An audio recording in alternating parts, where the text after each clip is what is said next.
ఏంటి వల్లి అలా అయిపోయావు? ఏంలే. చూడమ్మా, పిల్లల గురించి అడిగితే ఆనందించాల్సింది పోయి అలా డల్ అయిపోయావేంటమ్మా?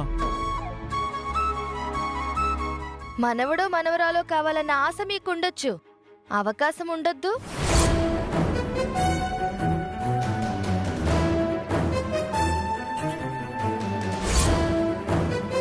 పిల్లలు పుట్టే అదృష్టం ఉన్నా కానీ యోగం ఉండాలి కదా.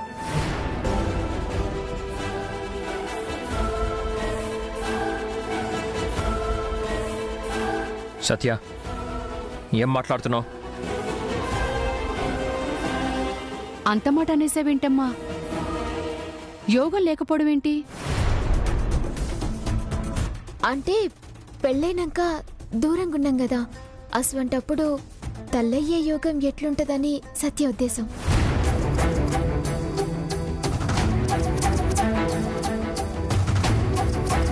తన గురించి తెలిసిందే కదా, తనకి మాట్లాడుట తెలియదు. సత్య, నువ్వు పోయి రెస్ట్ తీసుకో. అలాగే.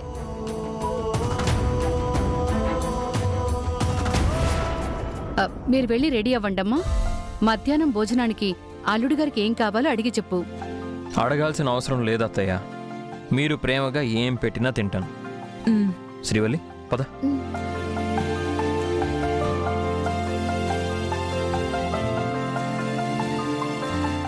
అల్లుడు గారు అలా మాట్లాడుతుంటే ఏదో కొత్త మనిషిని చూసినట్టుంది. అప్పుడు మాట్లాడమన్నా మాట్లాడేవాడు కాదు. అంతా తల్లిదయ్య. అల్లుడు గారి మనసు మార్చి ఇద్దరినీ ఒక్కటి చేసింది. సరే సరే, వెళ్ళి ఆ టిఫిన్ ఏర్పాట్లు చూడు. అలాగే.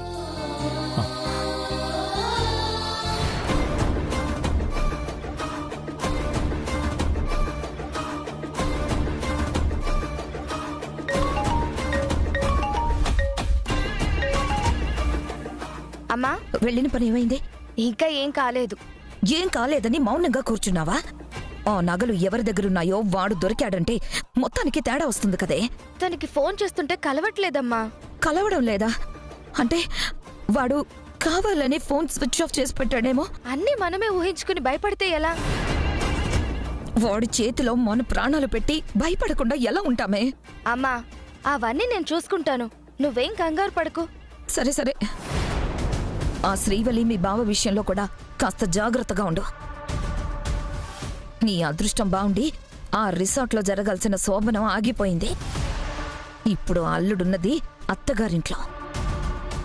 వాళ్ళని ఒకటి చెయ్యాలని ఓ శ్రీవల్లి వాళ్ళ అమ్మ మనసులో ఉంది. కాబట్టి ఆ ఏర్పాట్లు గనక చేసిందనుకో, ఆ తర్వాత నువ్వు బాధపడి కూడా ప్రయోజనం ఉండదు. శ్రీవల్లి వాళ్ళ అమ్మా నాన్న అయితే ఆ ప్లాన్లోనే ఉన్నారు. నువ్వు అత్తని తీసుకుని ఇక్కడికి వచ్చాయి, అందరినీ కంట్రోల్ చేయొచ్చు. సరే, నువ్వు మాత్రం మీ బావ విషయంలోనూ ఆ నగల విషయంలోనూ చాలా జాగ్రత్తగా ఉండు. నేను వచ్చింది అందుకే కదా. నువ్వు నేను చెప్పింది చెయ్యి.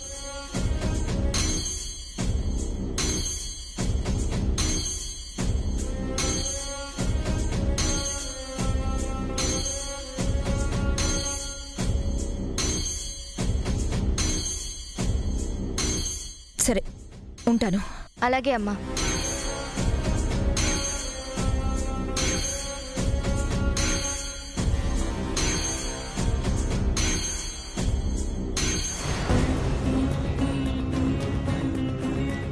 వాడి ఫోటో వరంగల్లో ప్రతి వీధిలో అంటించేశాంరా. జై, కేవలం వరంగల్లో మాత్రమే కాదు, వరంగల్ చుట్టుపక్కల అన్ని ఊర్లలోనూ ఈ పోస్టర్ అంటించండి. అప్పుడు వాడు ఏ మూలన దాక్కున్నా, ఎవరికి కనిపించినా వెంటనే మనకి ఫోన్ వస్తుంది. వాడిని ఎట్టి పరిస్థితుల్లోనూ పట్టుకోవాలి. ఆ నగలు ఎక్కడున్నాయో తెలుసుకోవాలి. వాటిని అమ్మవారికి అందించాలి. సరేరా, నువ్వు చెప్పినట్టు అన్ని ఊర్లోనూ పోస్టర్లు అంటిస్తాం. ఈరోజే వర్క్ మొత్తం ఫినిష్ అయ్యేలా చూడాలి. లేదంటే మనం ఇలా పోస్టర్లు అంటిస్తున్నామని వాడికి తెలిస్తే వాడు వెంటనే అలర్ట్ అయ్యే అవకాశం ఉంది. లేదురా, అన్ని ఏరియాలోనూ మన ఫ్రెండ్స్ ఉన్నారు కదా, అందరికీ పోస్టర్లు పంపిస్తాను. ఎట్ ఏ టైం ఫినిష్ అయ్యేలా చూస్తాను. థ్యాంక్స్ రా. అమ్మవారి నగలు పోవడం వల్ల ఇంట్లో పరిస్థితులు చాలా ఇబ్బందిగా ఉన్నాయి. అందుకే ఎలాగైనా సరే వీలైనంత త్వరగా వాణ్ణి పట్టుకోవాలి. పోయిన అమ్మవారి నగలు తీసుకొచ్చి అమ్మ చేతిలో పెట్టాలి. అమ్మో, బావేంటి ఇంత గట్టిగా ట్రై చేస్తున్నాడు? ఆ వెధవకు ఫోన్ చేస్తే అది కనెక్ట్ అయి చావడం లేదు. వాడు గాని బావ చేతికి దొరికాడా మొదటికే మోసం వస్తుంది. అటు తిరిగి ఇటు తిరిగి అమ్మా నేను బుక్ అవుతాం. ఏం చెయ్యాలి? వాడు బావకి దొరక్కముందే ఏదో ఒకటి చెయ్యాలి. త్వరగా ఫినిష్ చేసి నాకు ఫోన్ చేయండి. సరేరా.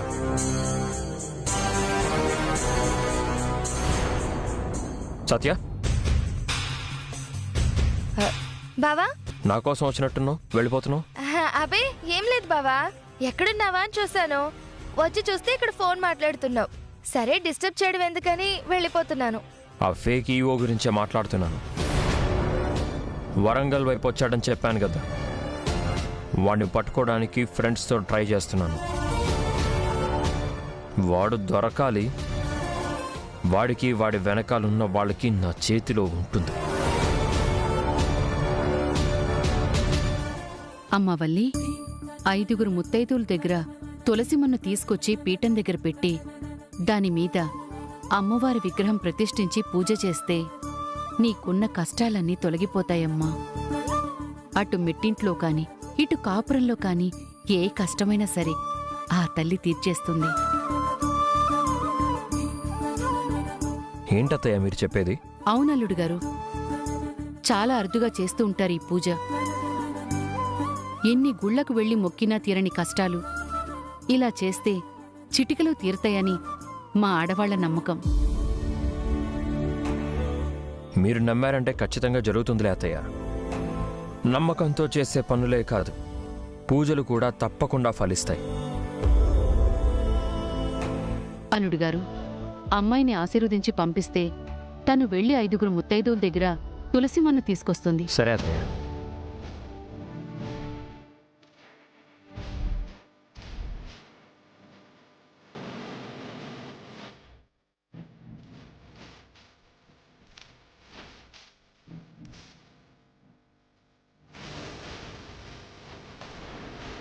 వెళ్ళమ్మా. ఇది మరీ విడ్డూరంగా ఉంది. పూజలు వ్రతాలు చేసినంత మాత్రాన కష్టాలన్నీ తీరిపోతాయా ఏంటి?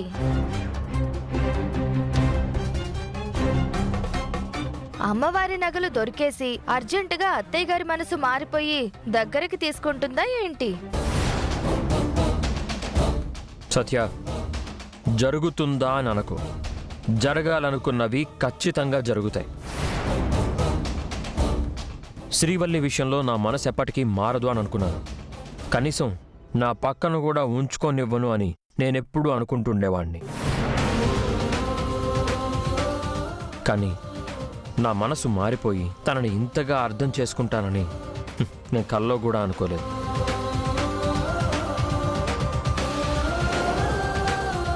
నేనే మారంగా లేనిది నన్ను కన్న తల్లి మనసు మారదా?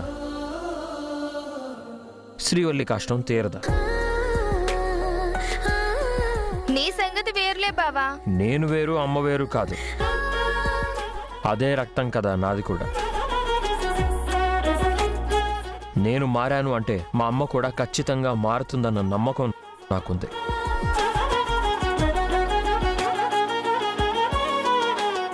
చూడు శ్రీవల్లి, నువ్వు ఆ పూజ పూర్తి చేసేటప్పటికి అమ్మవారి నగలు నీ కళ్ళ ముందుంటాయి. వాటిని అమ్మ చేతిలో పెట్టి అమ్మకి నువ్వేంటో అర్థమయ్యేలా చేసి అమ్మ నిన్ను దగ్గరికి తీసుకునే పరిస్థితి వస్తుంది.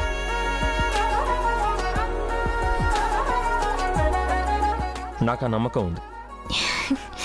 అదే నమ్మకంతో నువ్వు కూడా వెళ్ళు. సరే అమ్మా, నేను పోయిస్తా.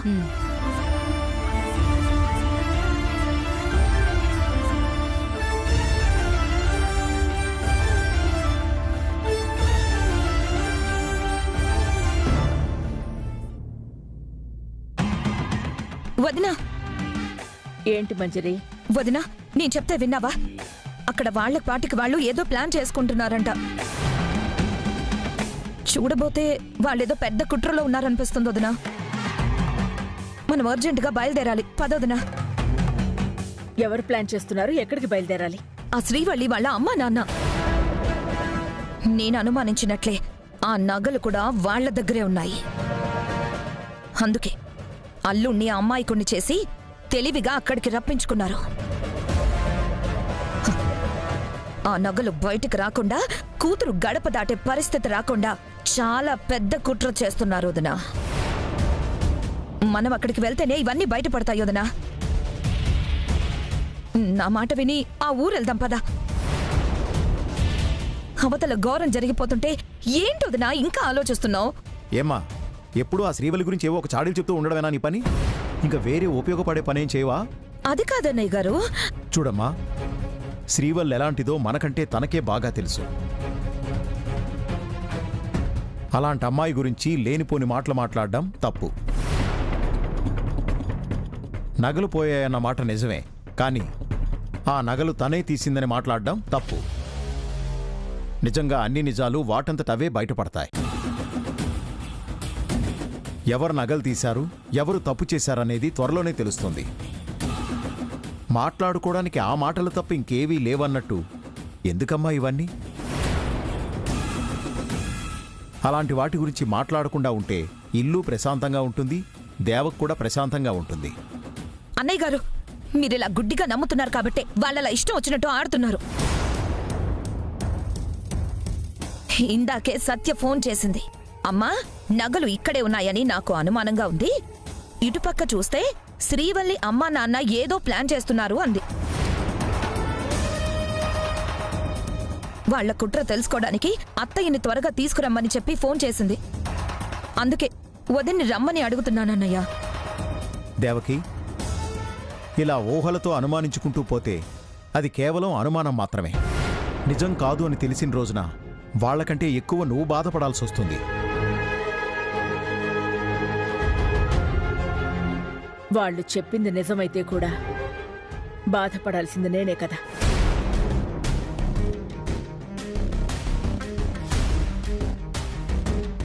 అదే వదినా నేను కూడా చెప్తుంది. అక్కడ ఏదో ఒకటి జరిగి ఇంకా నీ పరువు బజారున పడకముందే మనం వెళ్తే మన నగలు మనకి దొరుకుతాయి. ఆ శ్రీవల్లి వాళ్ళ అసలు రూపం మనకు తెలుస్తుంది. ఈ సమస్యని ఎలా పరిష్కరించుకోవాలో అర్థం కాక ఇప్పటిదాకా అల్లాడిపోతున్నాం. అదే మనం అక్కడికి వెళ్ళామనుకో, అన్ని సమస్యలకి శాశ్వతంగా పరిష్కారం దొరుకుతుంది.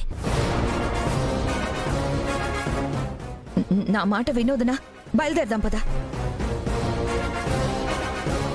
ఈ ఒక్కసారికి నా మాట వినోదనా, నువ్వొచ్చావనుకో, ఆ నగల దొంగలెవరో తెలుస్తుంది, ఆ శ్రీవల్ ఎలాంటిదో తెలుస్తుంది, అల్లుడికి ఎంత అన్యాయం జరిగిందో తెలుస్తుంది, ఎవరికి న్యాయం చెయ్యాలో కూడా తెలుస్తుంది. సరే, వెళ్ళడానికి ఏర్పాట్లు చెయ్యి. దేవకి, తొందరపడకు, నా మాట విను. మీ మాటకి నేనెప్పుడు ఎదురు చెప్పలేదు. కానీ ఇక్కడ కూర్చుంటే అక్కడేం జరుగుతుందో తెలీదు. వెళ్తేనే కదా నిజమెంతో అబద్ధమెంతో తెలిసేది.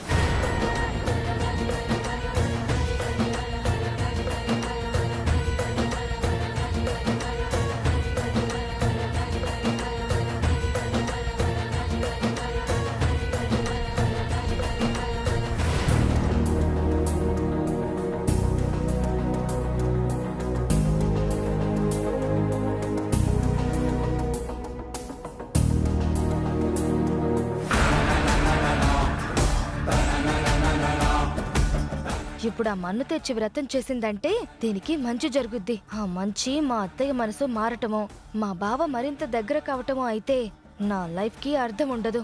సో అది ఒక ఇంటికి వెళ్లేలోపు నేను మిగిలిన ఇళ్లల్లో ఆ తులసి మన్ను ఇవ్వకుండా చెయ్యాలి.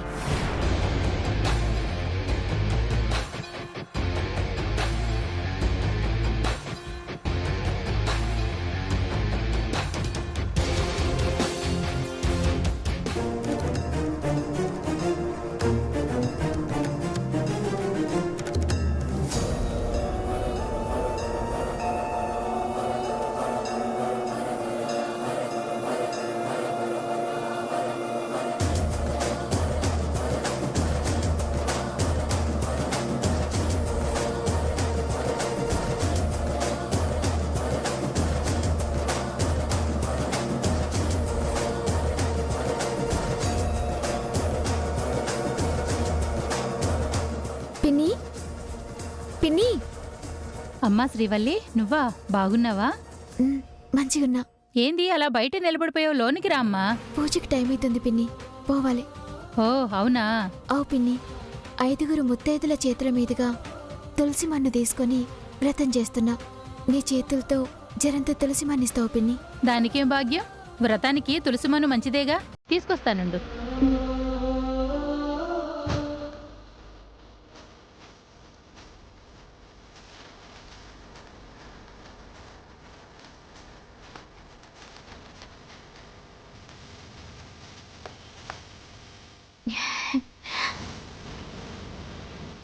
వస్తు పిన్ని.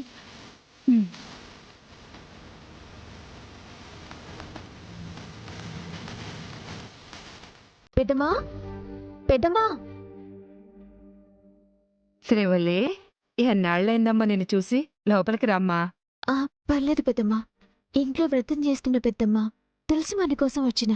తులసిమన్నా తీసుకొస్తానుండు.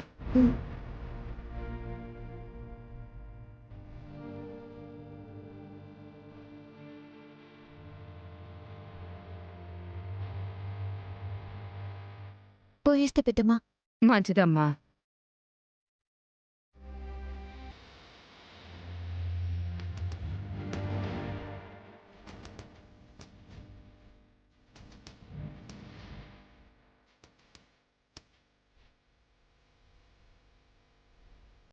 అత్త, ఏంటమ్మా? పూజకి తులసి మన్ను కావాలత్తా. ఉండమ్మా, తీసుకొస్తాను.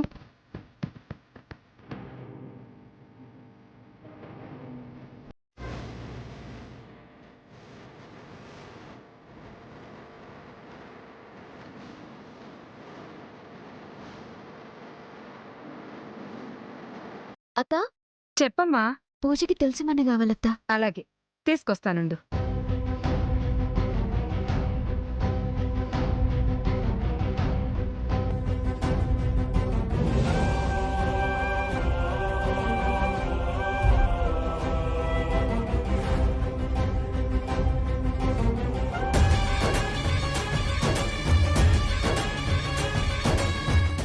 శ్రీవల్లి, నువ్వు ఇంటికి వెళ్ళవే. నీకప్పుడు అర్థం అవుతుంది నీ పూజ జరగదు అని.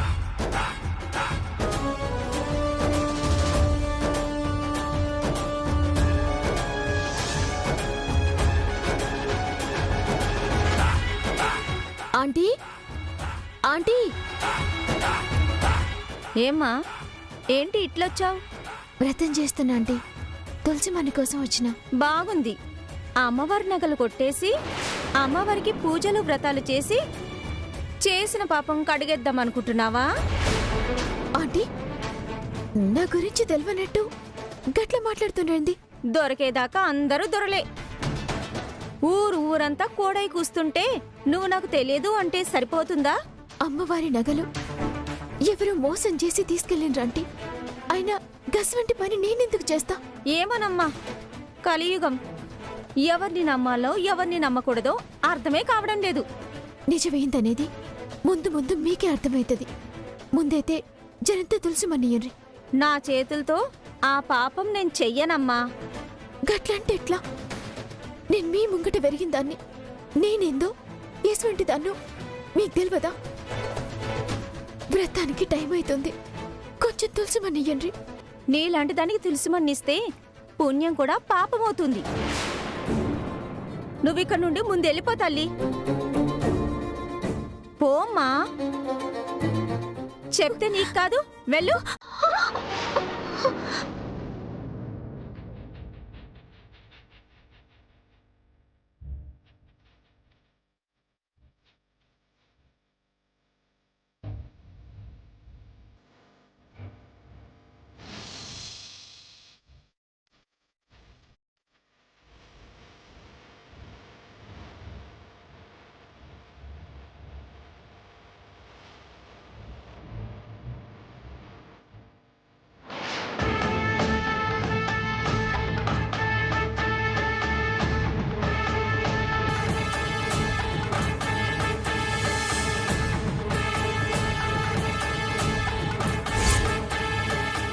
ఏడవనీకే నన్ను పుట్టించినవా? ఏడవనీకే మా అమ్మ నన్ను కన్నదా? ఏందమ్మా నా బతుకు? చెయ్యని తప్పుకి గమ్మొత్తాయనికి గన్ని దినాలు దూరం చేసినావు. నీ నగలు దొంగతనం చేసిందని నన్ను దొంగం చేసినావు. చివరికి వ్రతం చేసుకుందామంటే నేను పుట్టిన ఊళ్ళోనే నాకు పిడికెడు తులసి మన్ను కూడా దొరకకుండా చేస్తున్నావు. గిట్ల నన్ను ఏడ్పించే కన్నా నా ప్రాణం తీసుకురాదు. సచ్చిన తర్వాతైనా నిమ్మలంగుంటాను. శ్రీవల్లి,